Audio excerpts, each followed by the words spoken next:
You know, Brandy, I can still remember right when Michael Vaughn went and disappeared. Yeah, me too. Because it was right after summer, not long, like a month and a half on my 12-day, right? Like, oh no, another one. And when it happened, I thought to myself, we're similar in age, same age, right? Mm-hmm. Hair color, Features. eye color. I think he was probably just a tad bit heavier than Summer. Yeah. But I swear in pictures, I'd have to think Summer looks taller. Yeah, he might have been a bit. We did a video on Michael right when he disappeared. Yep. And pretty much everything that was out, everything we heard, pointed toward very good chance this was a stranger abduction. Yeah, that's what I thought. That's the way it was getting told, right? Yeah. And now that we've decided to look back on it because, you know, Michael's still missing. So, Brandy, it's been almost 9 months since Michael Vaughn disappeared. So we decided we want to switch it up. We want to give another case a little bit of attention. So we went back and rewatched the Michael Vaughn stuff. Yep. And to this day, I've never seen a YouTuber's video on Michael Vaughn. I am not tainted by that. I know some opinions. I went in it with fresh eyes and said, I'm just going to try not to lean one way or the other and go on Brandy Neal's interviews that she's given, right?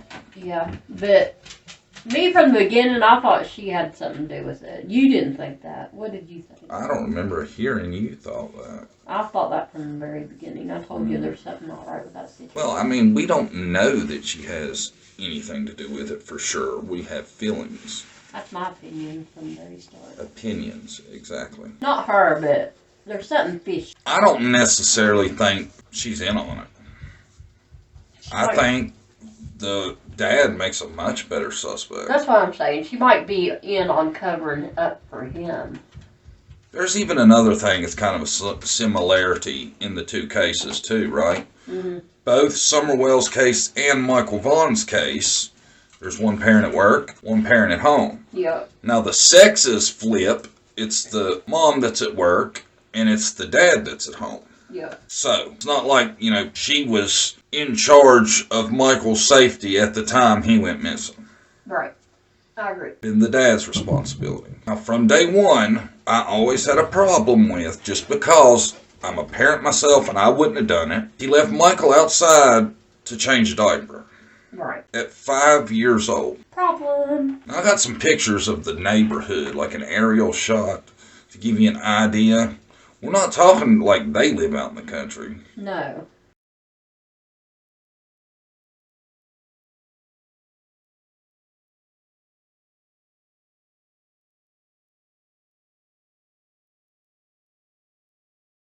They got a lot of houses around them. That would make me even have a tighter leash, I think. You? Yeah.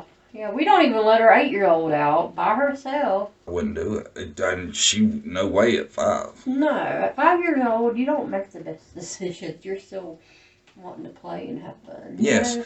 And I think, you know, even if your 5-year-old was really smart and, you know, mature for 5, if there's such thing, they could be lured away with the right thing. Or by the right person easily. Right? Yeah. And then you take it, if you're looking at it as far as an abduction standpoint, he's going to be easy for somebody to grab and be gone.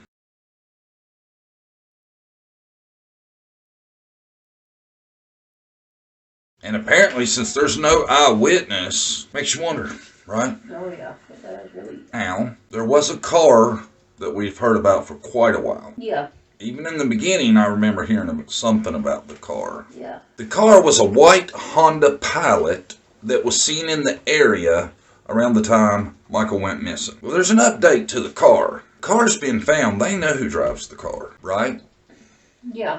But do you not find it interesting that they say they know whose car that is, who that is, right? Right. But they said they still were looking for information on that car. So it makes me feel whoever's car that is doesn't have a great alibi for the time around Michael's disappearance. Right. They're probably trying to look deeper into that, where they were that day. It's what it makes me think. You know, they're saying, hey, we know that car, we know who it was, but we're still looking for information on that person, that car. So, well, they didn't say the person, they said the car. They were still looking for information on the car. Yeah. So I'm thinking whoever's driving it ain't got the greatest alibi. Right. The police said recently also that they have some new information on the timeline, and hopefully that will lead to new leads. That's interesting. I wonder how they got that information. I wonder what information it is and what part of the timeline they're referring to. I think now this is a couple weeks old, but I think when this come out, they were definitely sniffing onto something. Yeah, I agree. I feel like they have a direction, as where Hawkins County seems to be lost. Right. They give me more of an idea that they're still going through possibilities, right? Mm-hmm. Interestingly enough, Brandy, $53,000 for the safe return of Michael. Right. And the police said the family had donated a big chunk of money towards that. The $53,000 has the stipulation that Michael is safe, right? Yeah. And the police said the Vaughn family put up a good chunk of that money, right? Yeah. It's odd that they phrase the reward like that. You would think it would be for any information leading to the recovery of Michael. But they're saying, like, it's just for the safe return of Michael. Yeah. And my thing with that is, say God forbid something has happened to Michael. That's not going to really appeal to some rat or snitch to tell the truth. If they know. You know what I'm saying? My opinion, y'all probably won't agree, but it's weird how it's the big donations by the family. Maybe they know something that maybe he's not safe, so they know they won't lose that money. Wouldn't you want any information to lead to, a discovery where he would be? I just think it's strange. I don't know what to make of that, actually, to be honest, at this point. Yeah. I just don't know what to think of why it's not getting back regardless. It's just in his safe return, What? Right. Because I would want that to appeal to somebody that could give me answers, Yeah. If it is the worst, I'd want to know that as soon as possible. I wouldn't want to go my whole life wondering, Yeah, I wouldn't either. So I wouldn't have been real big on that stipulation. I'd have been like, leading to my son's return. The family had made a big donation. They said, what did they say? A sizable contribution to the reward fund. Yeah. I thought it was interesting they said it. Yeah, because I would want any information that would lead to recovery, because as time goes by, it's less likely he's going to be found. The police say high probability of abduction, right? Yep. But you know what they're not saying? Abduction. Right. They're saying there's a high probability of it, so apparently they're not sold that was the case. Mm-hmm. In Michael's case, there was no Amber Alert. Thoughts? Yeah, they have to have a vehicle description. And my thinking on that is, without a ton of proof, I understand why they don't do the Amber Alert. Because the Amber Alert, they want to use it in the most critical situation they can, and they do not want to misuse it, because then people start seeing a lot of them, and they don't take them as serious. It loses some of its effectiveness, right? But I think they need to loosen that criteria a little bit. I think they could include more, but I get why they operate on the basis they do. Right. The way they made it sound, there's an FBI agent on his case full time. That makes you think they think he's out of the area, in my opinion. That's more of a federal thing. Yeah, it is. For jurisdictional purposes, you know what I'm saying? Maybe. Makes me think they think maybe he's not there, but I don't know. I don't know, but I would have to think it's a good thing to have an FBI agent on your case. Definitely. I would definitely, if I was a parent of a missing child, feel better. Yeah, I would too. Law enforcement has said that Michael's parents have been cooperative. So they're not, dodging questions and, refusing things and stuff like that. As far as what we're hearing from law enforcement, they are going along with all the, law enforcement requires of the parents of a missing child, questioning and that kind of stuff. Right. And as far as the similarities, how we was talking about with Summer's case, this is an interesting side note, okay? The news channel where Michael's from, the local news, right? The first interview of Michael's mom, when I looked at it, had 287 views. I looked at Candace's first interview through WJHSL, their local affiliate, 254,000 views. Yeah, that's a big difference. Now, mind you, her video had been up longer, but videos typically get most of their views within the first few days. I agree. So that tells you, and I was shocked to see that this news clip only had 287 views of Michael's mother. That shows such a lack of interest in this case when you compare it to Summer's case. And I feel like a lot of that is because the narrative we kind of got from the beginning. Well, and some of that's due to there's not a tenth of information on Michael as there is Summer. Yeah, that might be some of it too. It's because the parents haven't spoke that much. Yeah. And that's another issue I have. Dad of Michael Vaughn, his name's Tyler Vaughn, right? Yeah.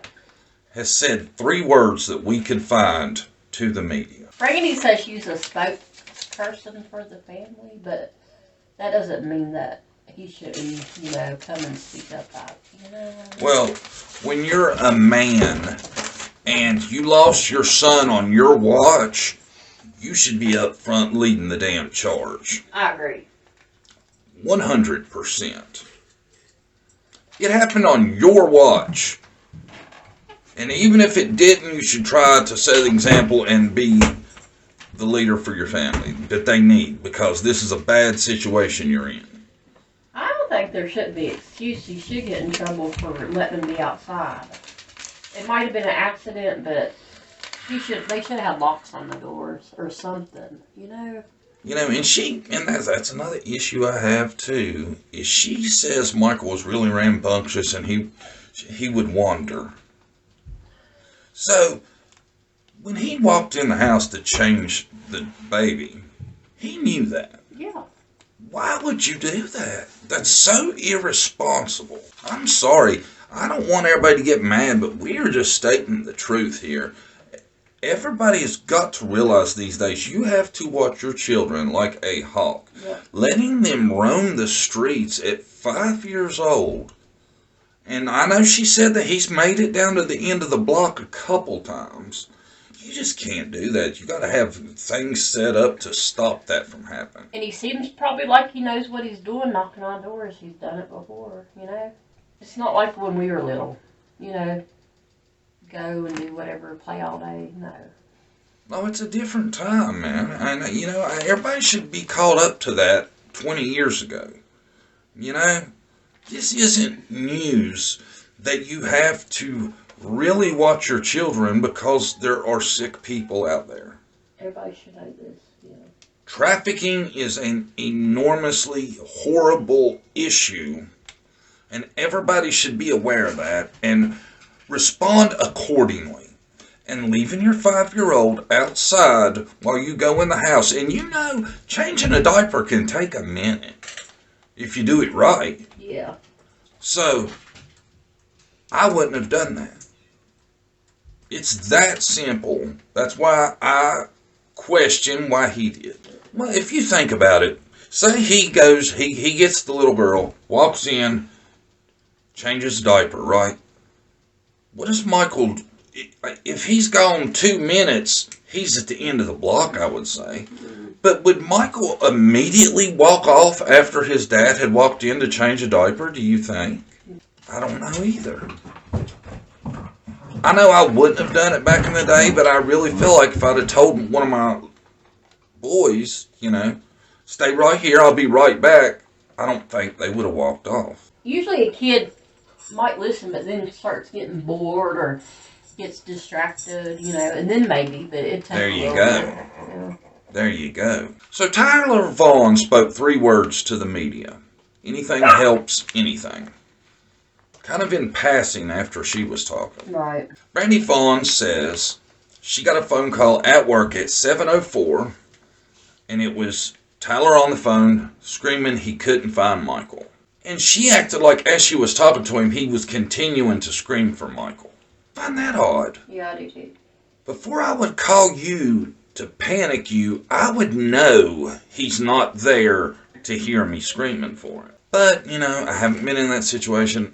I'm not going to swear I wouldn't have be doing what he's doing. Right. But I feel like before I called, I would have a good idea that he wasn't there. Yeah. He says, he calls, tells her he can't find Michael, and she says she just freezes. I find that odd a little bit. Mm-hmm. I would think you would be like, oh my God, I'll be right there. Mm-hmm. Hang up, tell your boss, I gotta go, my kid's missing, and boom, you're out of there. She says she froze, and then one of the people she works with had to tell her, hey, you need to go home and handle that. Right. Right? Mm-hmm. I don't know how I'd react. I can't Me either. So say 100% on that. Yeah, I can't say either. I really feel like, though, my would hauled ass. I don't think I would even told him I was leaving. And Brandy Neal says, even though she knows Michael wandered, she don't believe he wandered off. He wanders, but you don't believe he wandered off. What does she think happened? Somebody picked him right out of the yard. He was just waiting on his dad for the diaper change. Yeah, it leaves you with a couple options. Either something happened to him and, and it's a cover-up, or somebody grabbed him out of the yard. What other option would there be? I just think it's weird. She admits to him wandering off previously, but Yeah. she says she don't think that's what happened. Well, she wasn't there. The husband was supposedly inside when it happened. So why does she not think he wandered off? Yeah. That makes no sense. And she is actually saying she felt like now somebody may have been watching, waiting for their moment. If he's wandered off a few times, they're not helicopter parenting, right? Mm-mm. So, I don't know about that. That just seems weird to me. Yeah, me too. To insinuate you think somebody might have been... I mean, unless police have shared something with her that the rest of us haven't heard, I don't know why she would feel that way. Yeah, me either. If that was me, and what I feel like still now, because I'm not saying the parents did anything. Let's just clean that up right there. But I feel like my fault would be that Michael had walked down the road and gotten taken by someone.